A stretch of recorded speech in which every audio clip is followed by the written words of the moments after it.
我叫许双，爷爷死前将股份都留给我了，而我对做生意没兴趣，只想富贵躺平。可我才出去玩了半年，在回家时却发现家里又添丁进口了。我爸带回来一个男人，说是他死去白月光的儿子，如今已经是他义子了。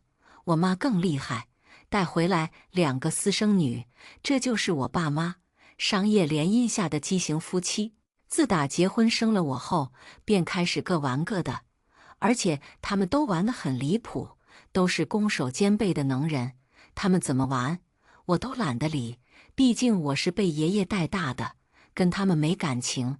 可如今这摆明就是要抢钱的，那可别怪我暴露凶残本性了。我爸妈是商业联姻，做任务一样结了婚，生我属于进阶任务，然后便各玩各的，都是攻守兼备的能人。也正是因为如此，带我长大的爷爷过世前，没有将股份给我那不靠谱的父亲，而是都留给我了。我对做生意不感兴趣，在董事会立威后，便将集团交给团队打理，然后我便出去玩了。半年时间过去，我才回家。我才进门，便发现保姆表情不太对，欲言又止。得嘞，不用问都知道，又是我爸妈作妖了。我听到餐厅有声音，便走了过去，却见餐桌旁坐了5个人，其中2个自然是我爸妈。我爸看上去像是个正人君子，但实际上他骚得很。我妈看上去像是个大家闺秀，但实际上她也骚得很。而在我爸身边，坐着个20岁出头的帅气男孩，不用介绍我也知道他是谁，因为他这张初恋脸跟我爸那个已故白月光一模一样。至于在我妈身边的2个人，也都20出头的样子，长得都不错，而且跟我对视时都露出羞涩的目光。这2位应该是我妈在外面的私生女了。阿豪回来了，快坐下吃饭。我妈连忙说，甚至是起身帮我将椅子拉出来了。我爸冷哼一声说，这么久不回来，现在回来了都不知道叫人。你爷爷从小教你的礼数呢，被你当饭吃了，被我当屎拉了，然后被你吃了。我没精打采地坐下，立刻就有保姆端着盆过来让我洗手。你可真够孝顺的，这样对叔叔说话。说话的叫王倩，是我妈私生女的老大。王丽也嗤笑一声说，听说你是坏种，天生的坏种果然独特，一回家就给自己老子喂屎吃。我笑了笑，都懒得理会他们，而是看向我爸白月光的儿子。可能是我目光太灼热了，那个叫苏豪的青春男孩有点害怕了，低着头不敢对视。我爸气愤地一拍桌子道，你倒反天罡。可我却忽然笑着问，爸，你确定苏豪不是你儿子对吧？当然不是了，他是你苏阿姨的儿子，是你苏阿姨过世后没人照顾他了，我才接他回来的。我爸有些警惕地看着我，像是我会把苏豪吃了一样。爸，你说我苏阿姨也算是你人生中最大的遗憾了，但是我觉得上辈人的遗憾不能延续到我们这一辈。我看着苏豪也算不错，干脆给我做丈夫吧。我笑眯眯地说，这话一出，我爸脸色瞬间铁青，苏豪更是吓得双眼通红，眼泪都快流出来了。砰！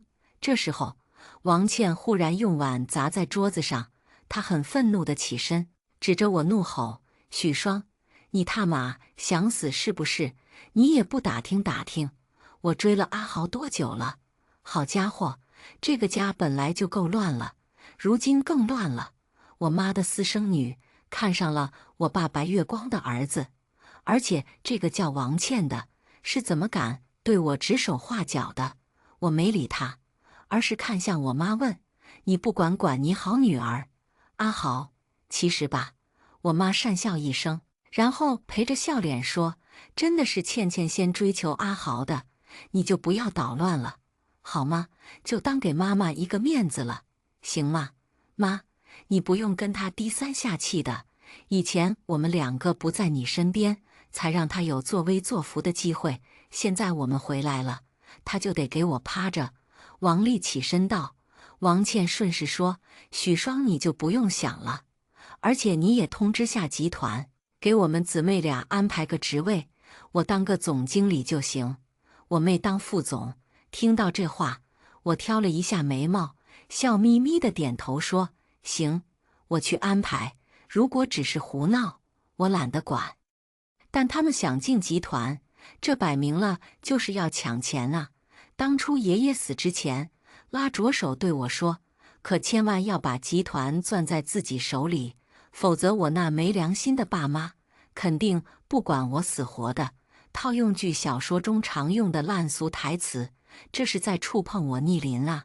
行，那就都别好了，我先回房休息。”我丢下一句话说。听到这话，我爸妈显然松了一口气，他们的压力都少了一半。可就在这个时候，王倩却忽然开口道：“我他妈让你走了吗？”我转过身道：“怎么还有事？许双，你就是天生的坏种，是个贱人，你能管好集团吗？你不能。而我们姊妹却是非常有能力的，集团交给我们好了，把股份转给我们。”王倩说。我看向我妈问：“妈，你教她的？”许双，给妈个面子，不然妈也很难办。我妈苦笑，看出来了，是见我刚刚好说话，他们得寸进尺了。我笑着点了点头，把手放在了桌子上说：“难办，那就不要办了。”说罢，我直接掀翻了桌子，满桌子的菜，汤汤水水的，可就都泼在他们身上了。一瞬间，尖叫声不断。最淡定的是家里的保姆，因为习惯了。外面都说我是坏种，是因为爷爷告诉我，如果我不够狠，早晚被我爸妈给吃了，所以我经常动手。久而久之，所有人都觉得我真是坏种了。我趁着他们愣神，伸出了手。一个保姆立刻上前，将一个平底锅递过来。我接过来后，在他们错愕的目光中，便冲了过去。首当其冲的便是最先反应过来的王倩，她也向我冲过来了。我手起锅落，像是打网球一样，拍在了她脸上。她哀嚎一声，仰面倒地，然后没有人敢动了。我走过去，踩在了王倩的脸上，说：“口口声声说我是坏种，那你就应该知道坏种多凶残。既然知道，你又哪来的胆子惹我的？怎么，我那搞破鞋的妈生你的时候忘给你造脑子了？报警！”王丽立刻大吼道：“他打人，报警抓了他，打他没打你，不高兴了？这么猴急？”我看了过去，王丽吓得立刻后退。我妈连忙说：“许双，他们不懂事，你别跟他们一般见识，他们不懂事。你也不懂事，你好歹50多岁的人了，一把岁数活狗身上了。你把野种带回来，跟我打过招呼吗？带回来就算了，还跟我叫嚣，是不是我太长时间没打你们了，以为我是好脾气了？”我质问：“许双，她毕竟是你妈，你怎么说话的？”我爸怒斥：“砰！”我反手一锅就抽了过去，他抬手挡住了。这防守熟练的让人心疼，毕竟习惯了。你，我爸气得跳脚，却是不敢继续说下去了。别逼我发疯！我冷笑一声，然后走动了苏豪面前，捏着他的下巴说：“你也给我老实点，别以为我不欺负男人。”说罢，我便回房间了。回到房间后，我便立刻联系助理，询问集团近况。助理说，最近集团没有什么人事变动，倒是苏豪进入集团工作，但却也在基层。至于王倩、王丽两姊妹，跟我妈去了集团几次，虽然很装逼，但却没有入职。而集团目前的运转，也是按照我离开前制定下来的方针，从前的业务维持的都很好，新的项目也还算稳定。我这才松了一口气，又问董事会那些股东的态度。那些股东都算是集团元老，爷爷去世后也曾经想架空我，其中几个人很不安分，后来被我弹压下去，却也心怀鬼胎。如今我爸妈都带了人，他们肯定蠢蠢欲动，但助理却说董事会很安静，没什么动静。没动静，那就是最大的动静了。我没说什么，挂断电话后又发了几条消息出去，然后又要给重要的合作伙伴打去电话，联络一下感情。这就是我不爱做生意的原因，太多勾心斗角，很累。而我其实很懒，忙到了天黑，我连晚饭都是在房间吃的。闲来无事，我打开了监控，很快便在影音室看到了3个人：王倩和王丽姊妹，还有苏豪。阿豪，你别怕，我能保护好你。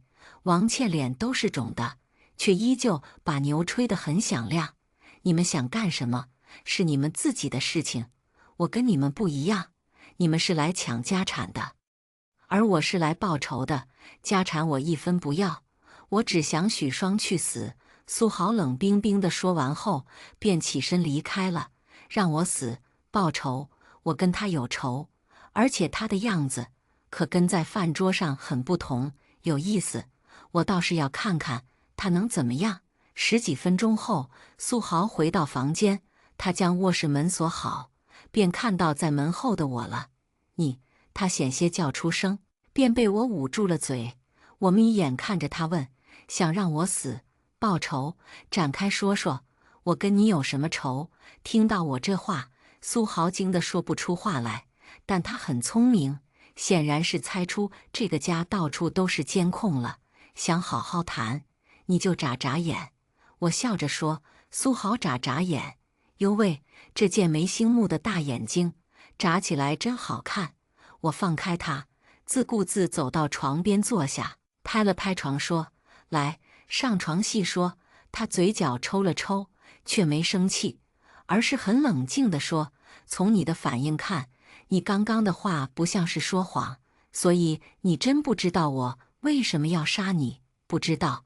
我点头。苏豪点点头，很淡然地说，那就是你爸在骗我了。他说我妈妈的死是你造成的，我对你妈下手的动机只可能是帮我妈出气，可你也看到了，我对我爸妈没感情，而你又不是我爸的儿，你们对我没有任何威胁。我笑了笑，问道，那你猜猜，你妈妈的死谁受益最大？我爸死后，我家的生意多数是你爸帮忙的，现在公司的股份虽然在我手上，可公司的几个主营项目却都被你爸掌握在手中，所以我才会被他安排进入到你家集团。表面上看是在给我报仇的机会，但实际上也是在架空我。苏豪简短分析后，眼中已经满是仇恨，却还是对我说，我自己会调查，你的话我不能全信，需要帮忙随时说。我目的达到，起身离开。开什么玩笑，就我爸那种无利不起早的牲口，怎么会冒着被我打的风险带苏豪回家？肯定是有利所图。隔天，我很早就到了集团，半小时后，董事会开始，董事们相继到来，都在询问我这半年玩得怎么样。我也随便应付几句。人齐了，董事会正式开始。集团下半年，我准备上马几个项目，我直接进入正题。可这时候，一向和我针锋相对的李董却是说，许双，你毕竟是董事长，但却经常不在集团，这是对集团的不负责，也是对我们股东的不负责。王董也点头说，是啊，许双，你这样下去，集团在你手里肯定会出事的，不如你就卸任吧，让你父亲替你管理好了。同意的举手。李董举起手说，看来这是提前商量好，要罢免我这个董事长的呀。王董也举起手，跟他们要好的其他董事也都举手表决了，剩下的人除了拥护我的，都在观望。这时候，会议室的门被推开，我爸妈进来了，身后跟着王倩和王丽两姊妹，还有苏豪。王倩的脸上应该已经消肿了一些，可看上却更肿胀了，像是猪头一样。我爸有些痛心疾首地说：“许双，你真的不适合这个位置了。你不高兴了，就把你妹妹打成这样。如果你哪天又犯贱了，是不是也能打合作伙伴？”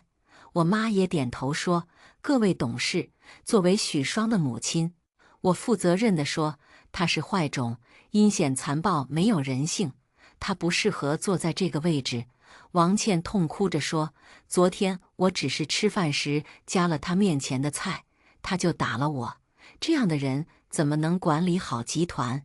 王丽指着苏豪说：“而且他回家后立刻就盯上阿豪了，如果不是我们拦着，可能阿豪就要被糟蹋了。这样的人简直就是罪犯，怎么可能让他管理集团？”所有人都看向苏豪了，似乎只要苏豪点头了，他们就要投票罢免我了。他只是和我开玩笑而已。苏豪在所有人惊愕的目光中走到了我身后，右手放在我肩上说：“其实我还挺喜欢她的，又美又飒。”他又低声说：“这个时候你要摸摸我的手才真实。”我顺手摸了摸他的手，看上去还真挺恩爱的。他是个聪明人，帮了我，其实也是在帮他自己。我爸不可思议地说：“阿豪，你知道你在做什么吗？谈恋爱呀。”苏豪笑吟吟地说：“他的举动等于是打了他们所有人的脸，因为他们刚刚对我的指控，在这一刻显得很可笑。”苏豪又继续说：“而且许双会动手，也是王倩挑衅在先，根本不是因为什么夹菜。阿豪，你怎么能帮他说话？你是被他威胁了是吧？”王倩很痛苦，完全搞不懂发生了什么。而这个时候，王董却依旧说：“许双是坏种的事情是众所周知的，一个集团不可能由坏种管理。投票吧。”然后更多的人举手了，压倒性的票数决定我必须卸任。我爸整理了一下西装，走到我身边，很是高深莫测地说：“好女儿，你要知道，姜还是老的辣。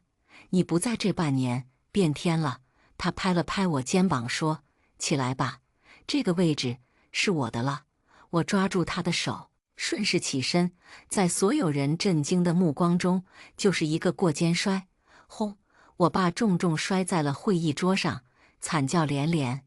而门口的保镖立刻将门锁好，那些刚刚举手的人都用很恐惧的目光盯着我看。我重新坐好，伸出手，一个个点了举手的人说：“我记住你们了，现在给你们两个选择，把股份卖给我，或者是等死。”许双，你不要太过分，这可是法治社会。王董和李董两个带头的急了：“你说的没错，这是法治社会，而你们都做过什么龌龊事，别人不知道，我却是早就调查清楚了。尤其是你们其中几个人的儿子，我手里面可有他们的罪证，那种送进监狱就出不来的罪证。”我冷笑着说，他们的脸色瞬间难看起来。我继续说道：“至于你们说的罢免，我否决，别忘了，我有一票否决权。”说罢，我站起身，拉着苏豪的手向门外走去，一边说：“我只给你们半个小时的时间考虑，别让我失去耐心。”会议室内已经是落针可闻，就连我爸都不再哀嚎了。回到了办公室，苏豪给我倒了一杯热茶，而且是姜茶。我坐在沙发上，捧着姜茶，有些意外道：“你怎么知道我亲戚来了？闻到血腥味了？”他坏笑。我愣了一下，脸红了，也怒了。苏豪连忙解释：“昨天就知道了，家里都是我的人，你拜托保姆找卫生巾，有人向我汇报过。”你变态呀，这都要汇报？我瞪了他一眼，他很认真地看着我说：“因为如果你是敌人，那么在你来亲戚这几天，我就会安排给你下点活血的药，保证你1个月内都是病秧子。”我脸色由红转白，眸光中都是对他的恐惧。“你太可怕了！”我捧着姜茶，却不敢喝了。“喝吧，你不是敌人。”他坐在我身边，苦笑着说：“我爸妈在我很小的时候就想过要弄死我。为什么？毕竟虎毒不食子啊！”我很震惊，我说道：“我是被爷爷带大的，对他们没感情。其实我也不想被爷爷带大，但他们天天出去搞破鞋，也没空带我呀。没感情就没法掌控，而爷爷又摆明了要把股份给我，所以如果我死了，那么股份就是我爸妈的了。每天都要担心自己被爸妈杀死，我只能做最坏的那个人，才能活下去。”我苦笑。苏豪深深地看了我一眼，语气柔和地说：“你可别说了，再说下去我都父爱泛滥了。你比我还可怜。虽然我妈和你爸有不正当关系，但我爸妈却是爱我的，求抱抱。”我很不正经地说，然后我就真凑过去了。苏豪连忙躲开，一脸嫌弃地说：“莫挨我。”这个时候，有人敲门了。我回到办公桌后坐下，苏豪去开了门，走进来的自然是那些董事了。王董站在最前面，他恶狠狠地看了我一眼，说：“许双，你这种手段是会遭报应的。”我笑了，指着门外说：“你走吧，你的股份我不打算买回来了，我会让你家破人亡。”你，王董傻眼了，我却对门外招招手，助理走了进来。我才说：“王董的材料都交上去吧，包括他儿子玩西方叶子的事情。”是。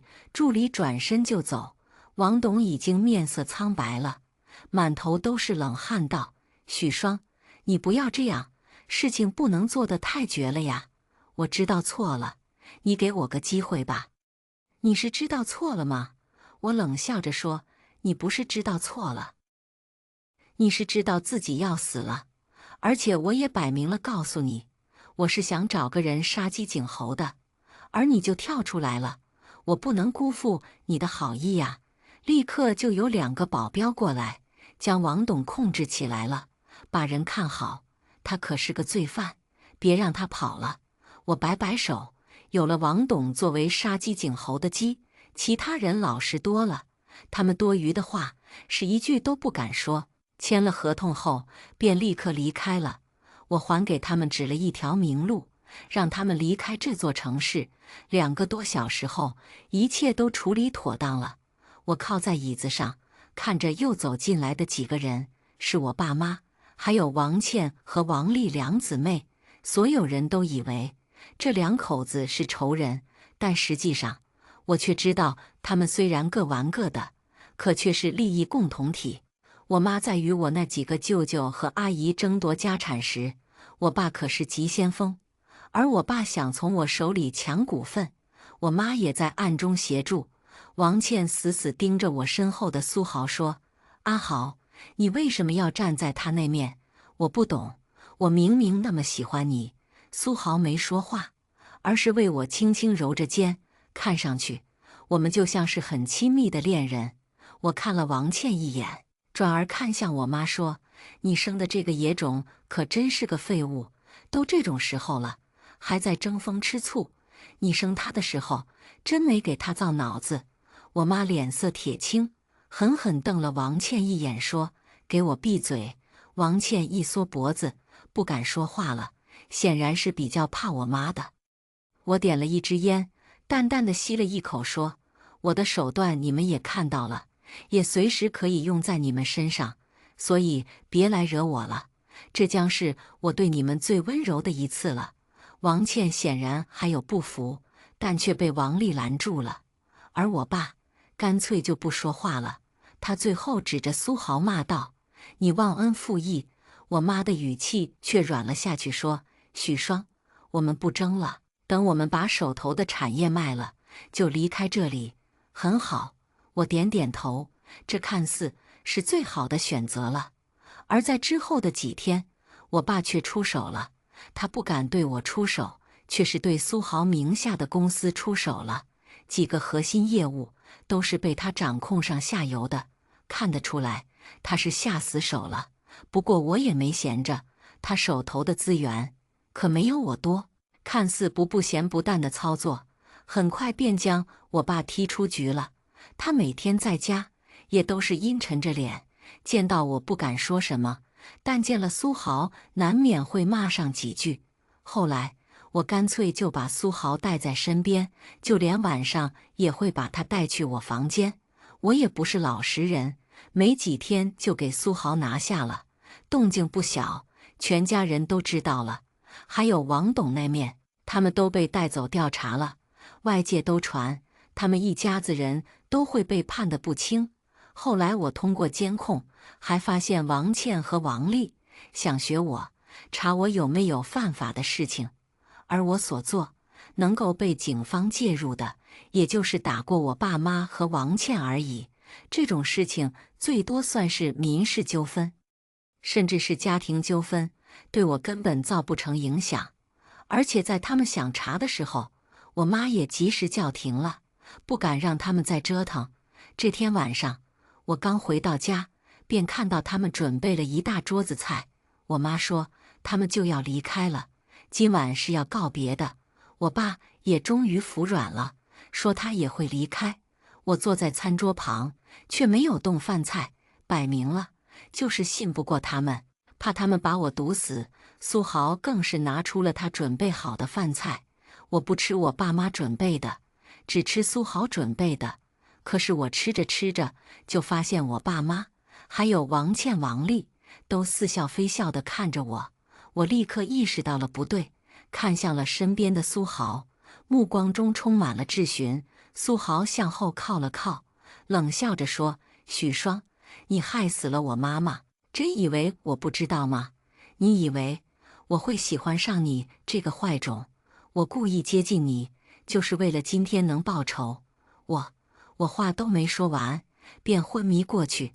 等我醒来的时候，发现自己躺在病床上，而且我全身都被绑着。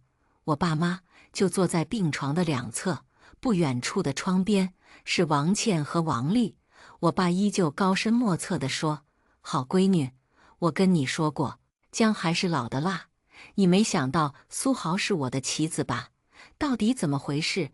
我怎么就成了杀害他妈妈的凶手了？”我不解地问。我爸冷笑一声说：“当然不是你杀的，而是我被我下慢性毒杀的。许双，你还继续狂吗？”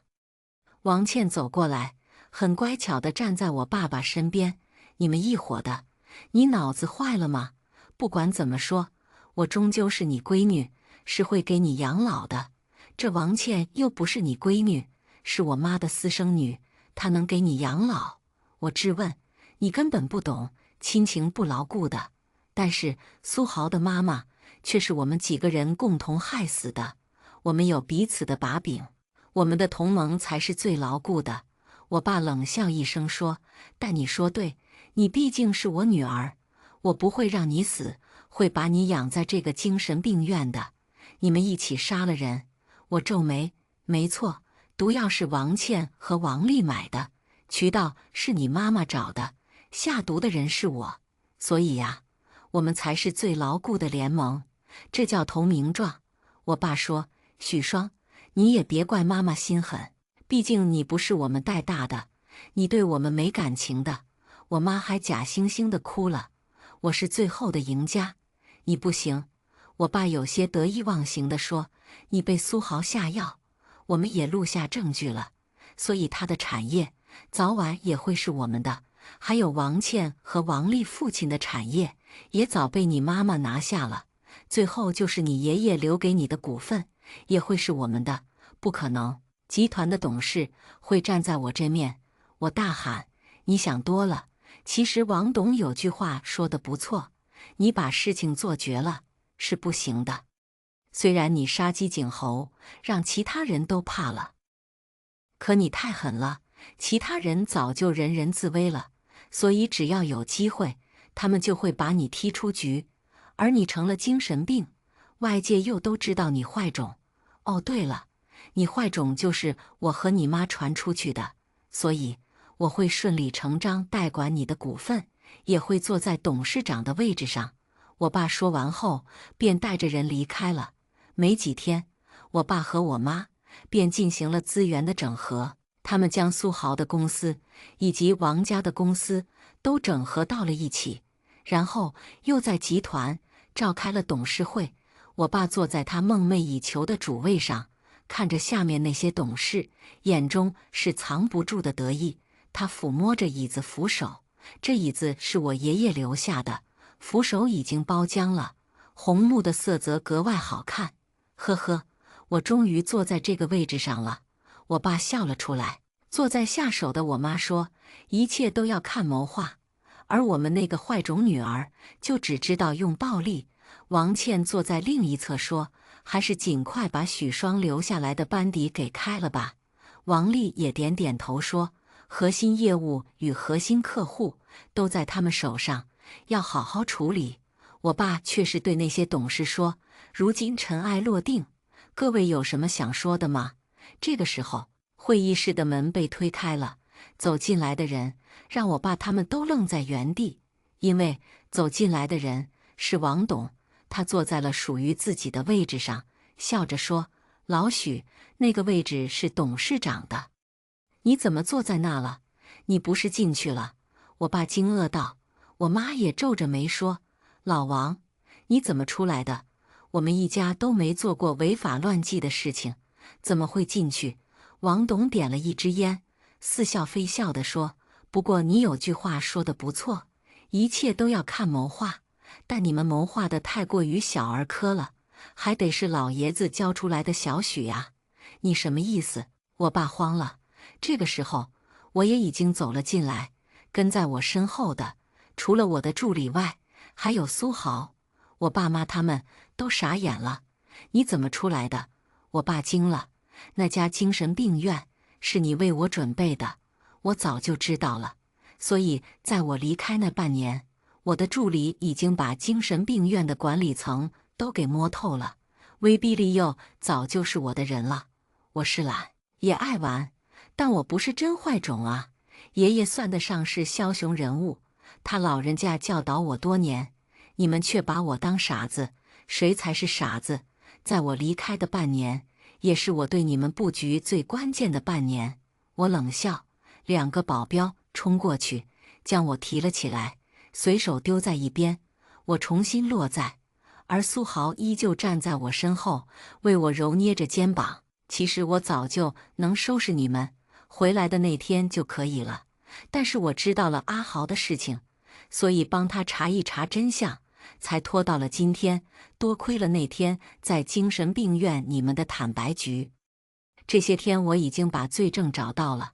我笑着说，这一刻他们脸色苍白起来。我又继续说，从我上任那天，王董就与我针锋相对，那时我很清楚，肯定会有人站在我对立面。这个人为什么不是我的自己人呢？然后我指着助理说，介绍一下，王爵，我王叔那个少年时被拐卖的儿子。你竟然从那么早就开始布局了？我爸不知可惜，我妈已经惊得说不出话了。王倩和王丽已经像是痴呆一样了，这是高端局，他们都看不懂。7岁那年，你们忽然带我去游乐园，我险些被人贩子带走，多亏了爷爷派了人暗中保护我。10岁那年，你们带我吃饭，一盘菜上面装饰的画是加胡桃，那玩意有毒，所以我不小心那盘菜碰掉了。13岁那年，爷爷生日宴会期间，家里忽然冲进来一条猎犬，冲过来就要撕咬我，却被我躲开，并且裸脚勒死了。18岁那年，我考科4的时候，一辆前泥头车撞过来，如果不是我跳车快，我就死了。从小到大，你们多次想害死我，如果我还不提早布局，那我可就真傻了。我细数他们所作所为，我不知道你在说什么。我爸直接否认，但脸色却格外难看。我妈更是哭着说，许双，你可是我生出来的，我怎么能害你？凡做过，必有痕迹。你们以为处理得很好，但我坚持不懈，已经掌握证据了。我随口说，他们的面色更苍白了。然后我忽然看向我妈说：“你和我爸偷偷生了个比我小3岁的儿子，瞒得过王倩和王丽2个傻逼，瞒得过我吗？”这一刻，我爸妈直接吓得颤抖起来。许双，你不能对你弟弟怎么样，那可是你亲弟弟。我妈竟然跪在我面前哭了，我爸也服软了。我们不争了，这次真不争了，求你放过我儿子吧。哎，谁还不是你们的儿呢？我苦笑，有爸妈跟没爸妈一样，甚至比没爸妈还危险。我苦啊！王倩和王丽也变了脸色。妈，所以你是利用我们？王倩怒吼。王丽咬着牙说：“亏我们姊妹还帮你对付我爸，看吧，狗咬狗了。”这时候，苏豪忽然开口了：“该配合你们演的戏，我也配合了。现在也是你们接受制裁的时候了。”那天在办公室，我爸是故意骂苏豪忘恩负义的，因为他根本不知道我和苏豪那天在卧室已经谈过一次了，所以我爸是想让我深信他已经放弃苏豪了。后来对苏豪的公司出手，也是做给我看的，我也只是配合他演出而已，为的就是精神病院他们得意忘形时的坦白局而已。哦，对了，你们的那个儿子，我那个弟弟已经死了，但别误会，不是我做的，是你们给他惯坏了，在国外还敢惹当地帮派，被打成筛子了。我笑着说，然后我妈就昏厥过去了，而我爸也痛哭起来。没多久，他们就被警方带走了。我准备好了非常详细的证据，他们屁股又属实太不干净了，大概率会被判死。3周后，我接到电话，我爸妈想见我一面，我去了，他们已经非常憔悴了，看到我时，眼中却依旧充满了恨意。你为什么不死呢？这是我妈见到我后说的第一句话。我爸也咬牙切齿地说：“你就是个白眼狼，你的生命是我们给的，你却不听我们的，你为什么不死？因为我得弄死你们呢。”我笑着说，心里面没有任何波澜。他们多次想杀我，都没能让我崩溃。我会被他们2句话伤害到，而他们临死前想要再见到我，可不是说什么温情的话，而是想要给我留下点心理阴影的，就像是那些老外很爱说的骂人话：“你妈妈不爱你，可我在乎吗？爷爷爱我就足够了。而且我才是最坏的那个，否则我也活不下来。”我悄悄对他们说：“其实你们那个儿子没死，我是骗你们的，而且我也不会让他死，我会抓到他，然后做成人质，一直让他活着，一直折磨他。”哈哈哈哈哈！啊啊啊啊！我妈尖叫起来，我爸怒吼道：“你不能这样！”嘿，我就这样，不服咬我呀！我笑着起身，不过那个所谓的弟弟的确死了，而且真的跟我没关系，他就是自己作死的。再后来，我和苏豪结婚了，他每天跟在我身边，却也不插手生意的事情，只有在出现男客户时，才会把我推一边去。最后，等一切步入正轨，我们直接做甩手掌柜，到处去玩了。接下来，我们来听下一个故事。女儿结婚，我却被拦在礼堂门外，亲戚全都过来嘲笑。当初你非要天价彩礼的时候，就该想到会有众叛亲离的一天。我眉眼憔悴，眼看着他和新郎过来招呼宾客，却独独把我当成空气。我知道他是全然忘记了我这个亲妈。那场车祸带走了他所有和我有关的记忆。女婿得意地喊来保安将我赶走。靠卖女儿苟活的老女人压根就不配当妈。我泣不成声，将所有银行卡放到桌上。妈，1分钱彩礼不要，祝你们白头偕老还不行吗？要不还是请阿姨进去喝一杯吧。有人看不下去，主动开口劝和。我下意识看向女儿，车祸后她落下终身残疾，永远只能跛脚走路。她冷淡地站在那里，手却紧紧拉着另外一个女人的袖子。算了，我怕我妈伤心。说完，她就将几张银行卡塞回我手里。我不认识你，更不会要你的钱，你还是赶快走吧。肚子上的刀口又在此时隐隐作痛，那是生女儿时做剖腹产留下的印记。以前我把那当作骄傲的勋章，可现在却成了女儿捅向我的刀子。女婿搂着女儿，脸上还是那抹讥诮的笑容。快滚吧，老女人！从你为了在接亲时多加彩礼，不惜在高速上拦截婚车，害你女儿差点被车撞死开始，他就永远都不可能要你了。那一刻，我心如刀绞，当场狠狠扇了自己一个耳光。可别人看我的眼神中却只有嘲讽不屑。当我被保安拖出礼堂的那一刻，里面恰好响起代表幸福的钟声。女儿拿着话筒，亲昵地接过红包，改口大声叫别人妈妈。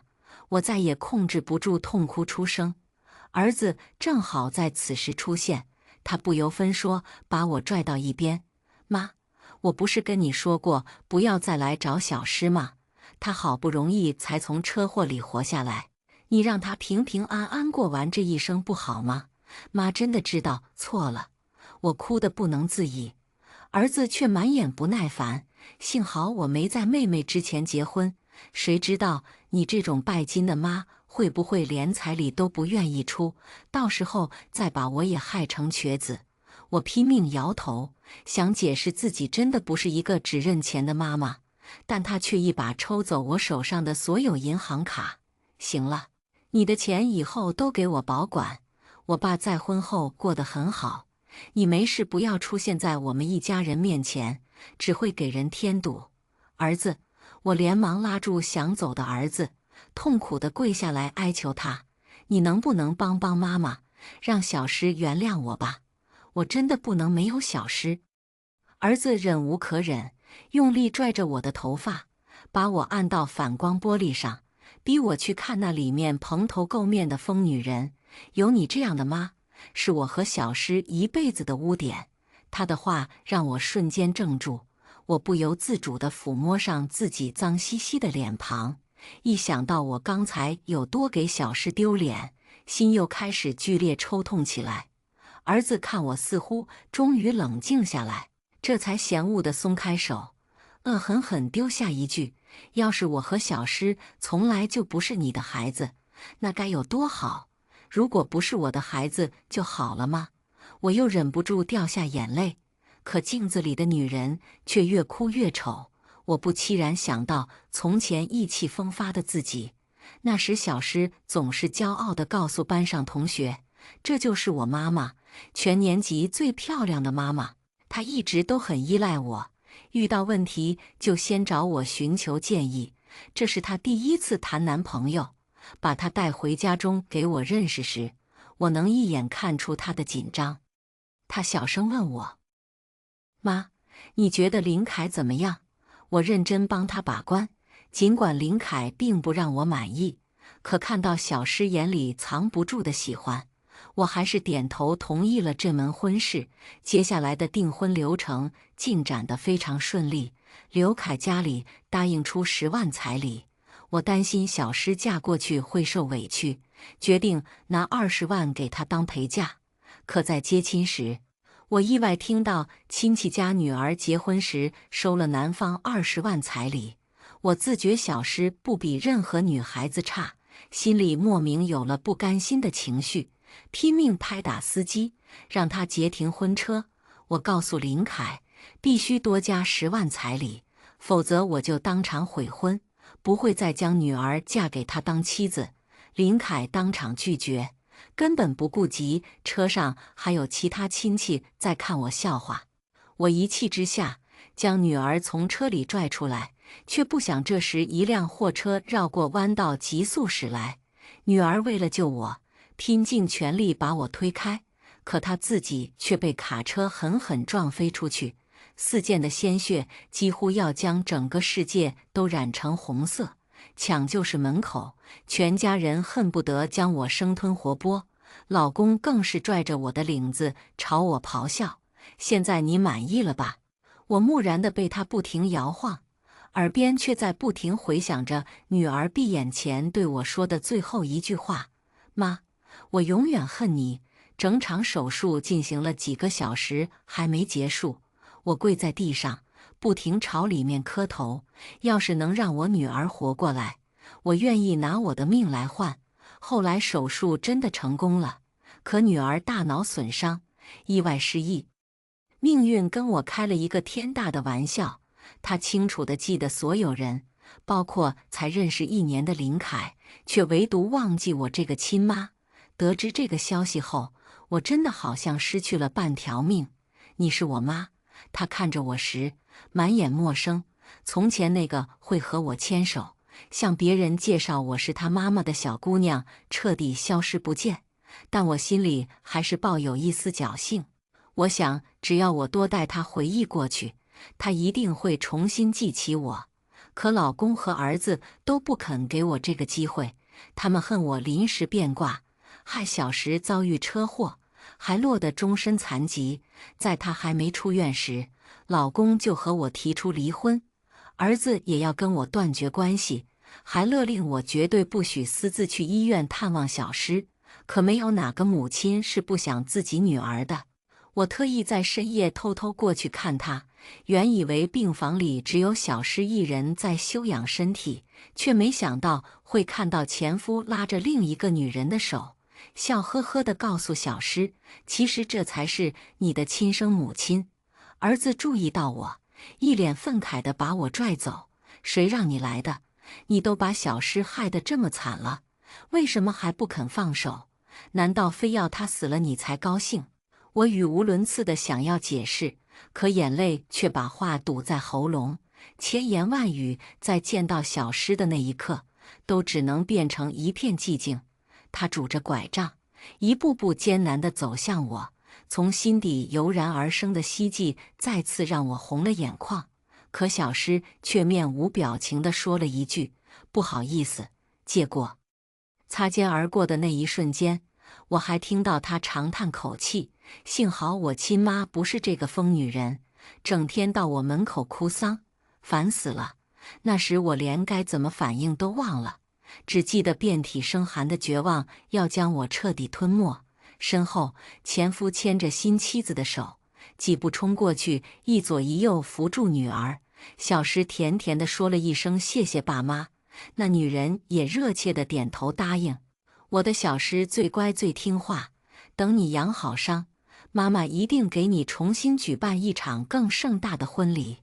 我想那一刻我是真的后悔了，我不要彩礼了，1分钱都不想要了。现在我只要我的小诗能重新记起我，再叫我一声妈妈。可我却心知肚明，一旦她找回记忆，只会更加恨我。离婚后，我就从家里搬出来，私心里为了能每天见到小诗，我搬进了对门的房子。我就像一个见不得光的偷窥者，只能透过窗帘缝隙窥探小诗现在所拥有的幸福。儿子时常过来看我，可他每次讲的都是小诗和新妈妈的故事。小诗为了感谢朱阿姨的照顾，特意下厨做了她最喜欢的红烧肉。朱阿姨给小诗包了一个大红包。现在亲戚们都说，要是小诗早点遇到朱阿姨就好了。一会儿我们全家要一起出去旅游，希望回来的时候，你已经不住在这里了。离开你以后，我们每个人都过得很好。他走后许久，我还愣在窗台边上，亲眼看着小诗挽着那个女人的手，和邻居介绍，这是我妈，全小区最漂亮的妈妈。我像是受了什么巨大的刺激，忽然拉开窗户，直接跳了下去。我想，要是我以死赎罪，或许能换来小诗再叫一声妈妈。可小诗只是在看到我坠楼的瞬间，拼命向后拽走了她的新妈妈，就像她曾经奋不顾身救我那样。我重重摔在汽车顶盖上，压根感觉不到任何疼痛，只求能从小诗眼中窥到动容。可他全副心思都放在那个女人身上，拉着女人左看右看，确定没有被我牵连后，才松了口气，转而愤怒地朝我骂道：“要死不会看着点底下有没有人啊？你这样万一砸到人怎么办？真是晦气，车都让你砸坏了，你说到底怎么赔吧？”我用尽力气想撑起身体，却还是颓然地跌在车上，最终被送去医院急救，连条腿都没有赔上。我注定一辈子都要亏欠小诗。可在我搬家那天，儿子却亲自送来赔偿单，那辆车是朱阿姨的，你必须照价赔偿，20万1分钱都不能少，还有你答应给小诗的嫁妆，一共40万，全都打到我卡上。别说我不给你弥补的机会，我像是抓到救命稻草，连忙朝他点头，答应这笔钱一定到账，条件是告诉我小诗的婚礼地点。这段时间我一直努力教课，想评上优秀教师，拿到季度奖金，可学生们似乎都知道了小诗的事，连带着看我的眼神都变得异样。我装作什么都没发现，若无其事地站在讲台上授课，直到一位同学将水瓶砸到我头上。天价彩礼妈也能为人师表给我们上课吗？你这么爱收彩礼，当初多生几个女儿不就暴富了，还用得着出来上班吗？一声声奚落引起哄堂大笑。我窘迫地捡起瓶子，捏扁了揣进口袋。现在最重要的是给女儿攒嫁妆钱。其实我早就在偷偷捡废品了。同学们看我这个举动，纷纷都把桌上的水瓶废纸朝我丢过来，更有男生大着胆子把易拉罐踩在脚下。彩礼妈，你跪下求我抬脚，我就把瓶子送给你呀！刹那间全场寂静，我在一片灼灼的目光中缓慢屈膝，跪倒在地，然后匍匐着趴在地上，手指紧紧勾住易拉罐的拉环，生怕那人会后悔似的，求他把瓶子给我。这场狼狈最终被校长的到来打破，学生慌乱收回脚，我像捡到宝一样，用力将瓶子上面的灰尘擦干，然后装进我早就准备好的编织袋中。校长朝我长叹口气：“你这段时间还是回家好好休养吧，先不要来学校上课了。”我连忙摇头：“不，您别辞退我，我现在真的不能没有这份工作，我需要很多钱。”校长的决定却不容置喙，他甚至还带来了顶替我的授课老师。只看那人一眼，我就呼吸骤停。是朱红，我女儿小诗口中最漂亮的新妈妈。她的确光彩照人，刚一出现，学生们就倒吸一口冷气。我嫉妒到恨不得用刀子划破她的脸，让她也和我一样变得丑陋不堪，这样就永远无法抢走我的女儿。疯狂的念头还在滋长，可朱红却毫无所觉，还小心翼翼地朝我伸出手：“周老师，要我先扶您去办公室里休息一下吗？”她无辜的好像和我丈夫再婚的女人不是她一样。我更加确信她的虚伪。朱红就是故意出现在小诗身边，先抢走我的女儿。丈夫现在又来夺走我的工作，把我逼上绝路。我愤怒地拍开他的手，咆哮着让他去死。朱红愣了一下，却还是友善地笑笑：“周老师，为了您的女儿着想，请您一定要重新振作起来。”倏然间，我双眼瞪大：“你居然还敢提我的女儿？”朱红眼里流出哀伤：“非常抱歉，但我想你女儿一定不想看到您自暴自弃到现在这样。可抢走我一切的女人，不正是她吗？”我再也无法忍受地冲上去，狠狠掐住她的脖子，亲眼看到朱红在我面前喘不上气。我畅快到连昏沉的大脑都清醒不少。所有人都在用尽全力将我和朱红分开，可我的手就像金箍一样不断收紧。不看到朱红咽气，我怎么也不肯放手。情急之下，还是小师出现让我走神，才让那些老师学生钻到空子，把朱红解救出来。小师不由分说甩了我一个巴掌：“杀人犯！你先是要害死我，现在又要害死我新妈妈吗？”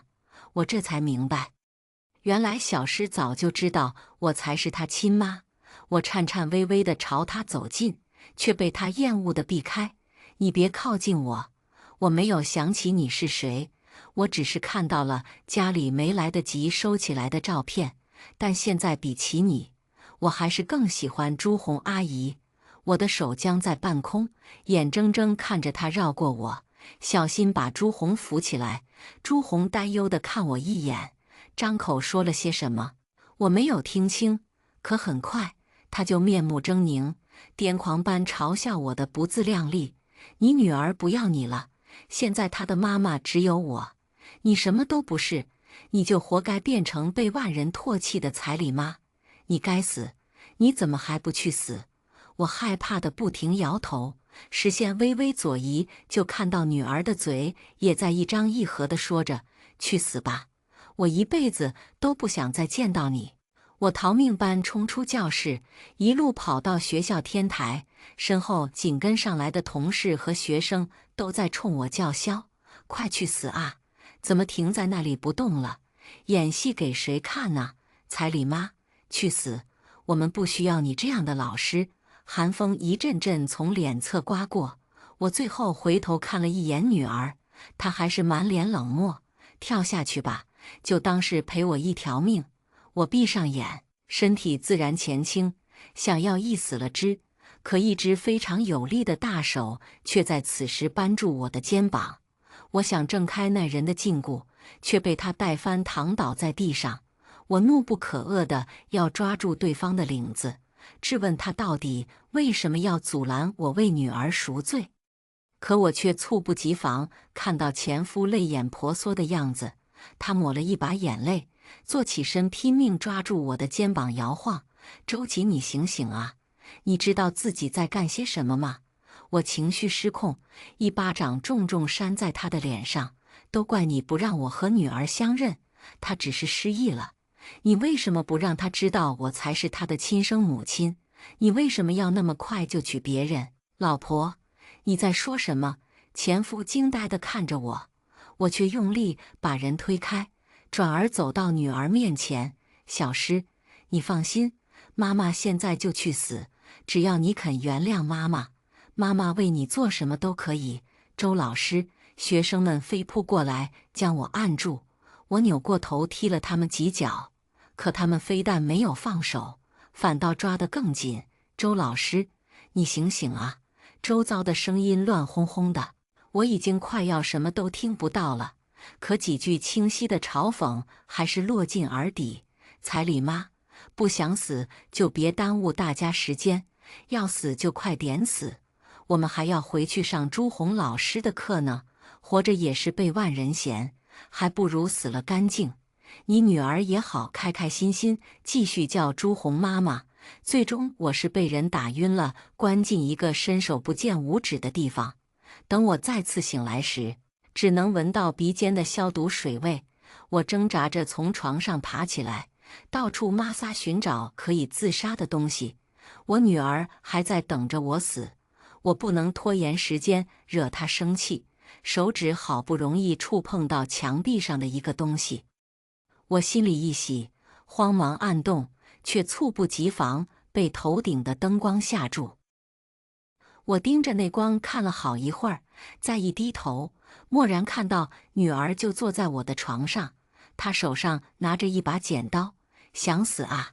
用这个，明天就是我婚礼，你今天死了也算是给我去晦气。”“好的。”我像个拿到糖的孩子，欣喜若狂地接过剪刀，就朝自己的胸口刺去。可刀尖却在距离我1寸的地方堪堪顿住。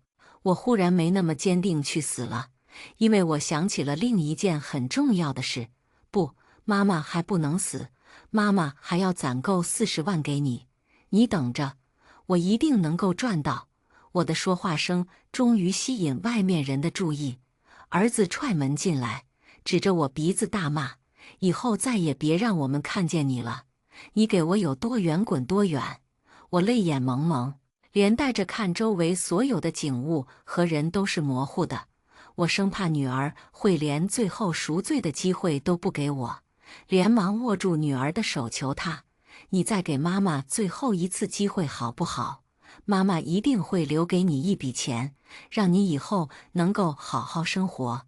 女儿只是轻飘飘看我一眼，就头也不回地走了。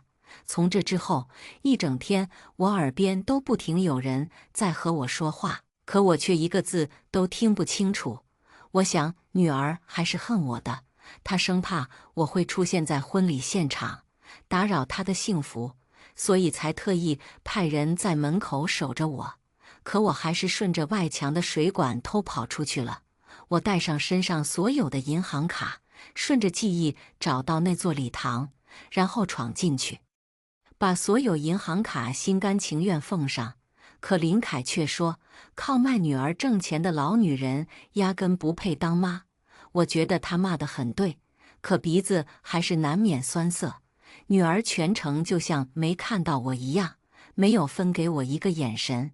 我只能在众人的嘲笑声中，呆呆地目送她挽着另一个女人的手，穿着洁白漂亮的婚纱快步离开。那一瞬间，我忽然察觉到一抹异样，周围的一切好像都染上不同寻常的亮光。我的意识再次陷入混沌，像是有人在掐住我的喉咙，让我差点无法呼吸。可下一秒，我就被惊出一身冷汗。因为我终于意识到那抹异样的来源，我不顾一切阻拦，疯了一样冲上去拽住新娘的手腕，亲眼看着她双腿矫健地迅速倒退，想要远离我。那张受惊过度的脸和记忆中的女儿完全无法重合。我这才发觉，这根本不是我女儿的婚礼现场。但我又回到门口去看新郎，确认他就是我女儿的男朋友林凯，没错。我瞬间陷入癫狂，一手扫清桌上的所有东西，拼命抓挠林凯那张莫名觉得可憎的脸。你把我女儿藏哪儿去了？你快点把小诗还给我！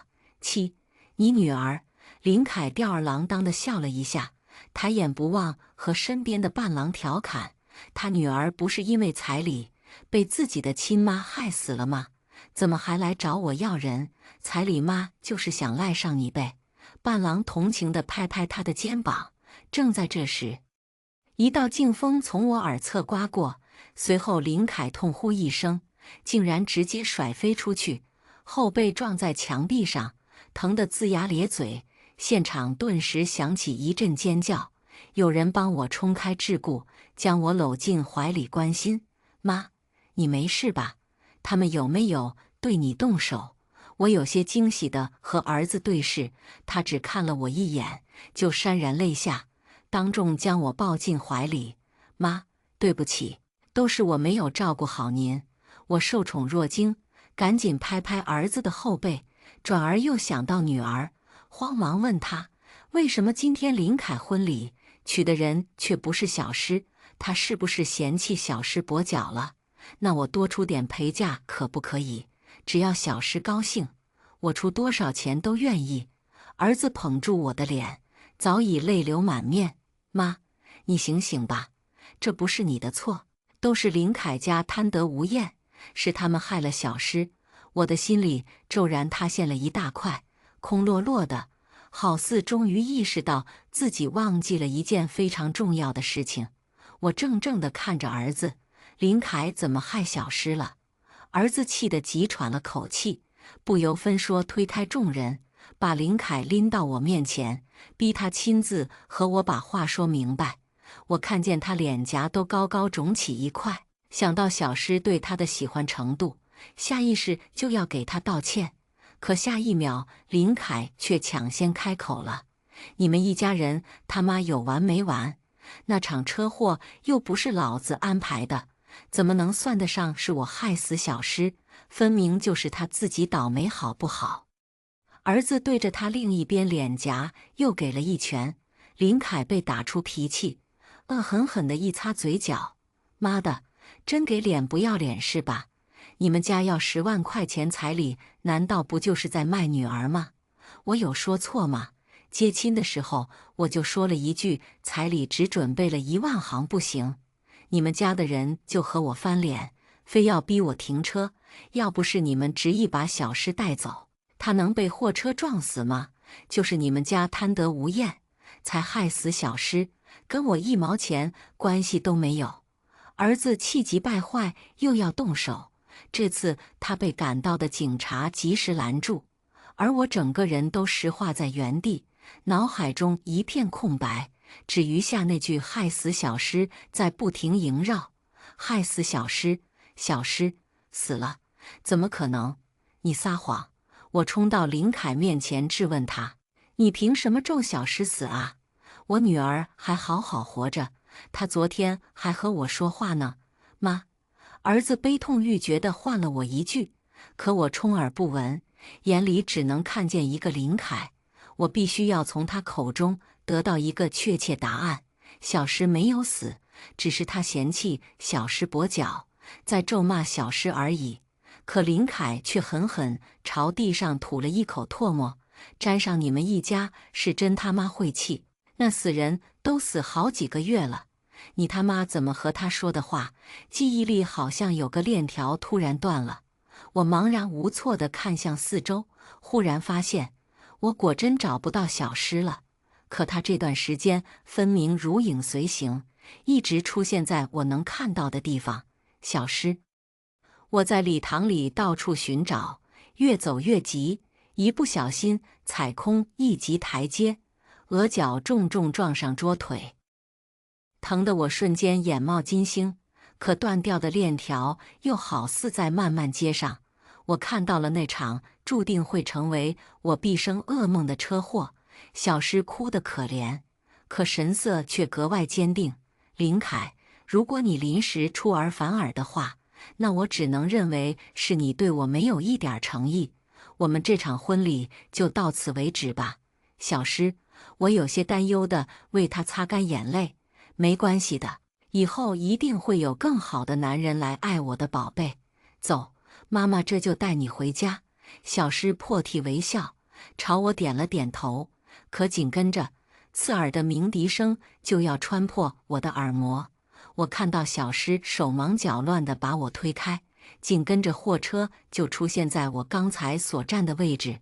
小诗当场被碾成肉泥，绝无任何生还的可能性。那一瞬间，我连绝望到底是什么滋味都来不及品尝，只浑身瘫软，一步步爬到货车下面拼凑小诗。血红的婚纱上挂着我的女儿，车轮底下还碾压着我的女儿，旁边的护栏上又溅上我的女儿。那是我的小诗啊，那是我宝贝了一辈子的小诗，她该有多疼啊！妈妈对不起你，要不是为了救我，你本可以好好活着。该死的人分明是我！我再也止不住的嚎啕大哭。儿子不顾一切地冲过来将我抱住。妈，不是你的错，都怪林凯。你是不是想起什么了？我终于全都想起来了。我的小诗早在几个月前就已经死了，而在他死后，我宛若行尸走肉一般继续生活，装作若无其事地给学生上课。直到我得知林凯就要结婚的消息，我痛不欲生，又恨意丛生，亲手为自己编织了一个美妙的谎言。在这个幻想里，小诗还好好活着，她只是不记得我而已。儿子和老公也都已经开始新的生活，我把所有的错误都揽到自己身上，好似只有这样才能让女儿毫无负担地走向新生。她如愿以偿嫁给林凯，这次二人没有因为彩礼产生纷争。我一次次催眠自己，这样就是最好的结局，但内心残留的一抹不甘，还是让我一次次来到这座礼堂，找寻林凯。终于在今天，我找到他了。于是美梦也该醒了，我要接受这残忍的现实，为小事报仇。我的大脑忽然前所未有的清醒。几步之遥，林凯正在抽着烟给警察做笔录，他口口声声还在骂我是彩礼妈。其实警察叔叔，你们也应该明事理，那场车祸根本就不能怪我，我也不想让小石死啊，谁让他们家非得在乎那几万块的彩礼钱呢？我家的钱又不是大风刮来的，凭啥要给他们家10万块钱呢？那个小石也是，非得在婚车上就沉不住气和老子翻脸，死了也是活该。这种泼妇就算娶进家门也没好，早知道当初睡过一次就该分手的。什么？你问我这次结婚给新娘家多少彩礼？10万呢？我老婆可是处女，我给10万还嫌少呢。她可不像小诗那么随便，被老子哄几句就带上床了。而且我其实早就睡腻了小诗，婚前都玩够了，谁还想娶回家睡一辈子啊？哎你，他后面的话还没来得及说完，就全部卡在喉咙。在所有人的惊呼声中，我耳边只余下心脏狂跳的声响，视线从林凯震惊的脸上缓缓下移，落到我插入他心脏里的那把剪刀上，鲜血瞬间染红了我的指甲。好漂亮的颜色，让我不由自主产生怀念。可一想到这血是林凯的，我又觉得脏死了。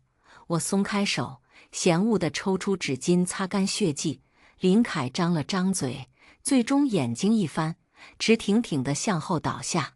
我没去理会四周的凌乱，只是神色轻松地朝警察伸出双手，抓我回去吧，我已经了无遗憾了。我非常坦然地承认自己杀死林凯这一事实，就算到了法庭宣判时刻，也没有丝毫胆怯。这是我一辈子做过最无悔的决定。林凯不死，我才对不起小诗。被押运去往监狱那天，警察提醒我看看窗外，我这才发现路两边竟然不知何时站满了我的学生，朱红和校长紧紧挨在一起。我想起来，今天正是2人20周年的结婚纪念日，真是打扰他们的好日子了。这段时间，朱红经常来我家看我，我还发疯砸坏他一辆轿车，真是非常罪过。我还看到那个踩着易拉罐瓶子不肯给我的学生，他哭得最凶。透过警笛声，我依稀听到他在说：“周老师，我们会永远想您。下次还要和您一起喝可乐呀。”我眼眶一酸，默默朝他们招手，却带动手铐叮当作响。老公已经和儿子紧追了几部警车，却终究还是化作斑点，在视野里消失不见。我不明白他们都这么悲伤做什么，我分明不孤单啊。我转过头，看着坐在我身边的女儿，满足地闭上眼睛。宝贝，原谅妈妈故意在警察面前撒谎，隐瞒我有心理疾病的事实，因为我真的很想过去陪你呀。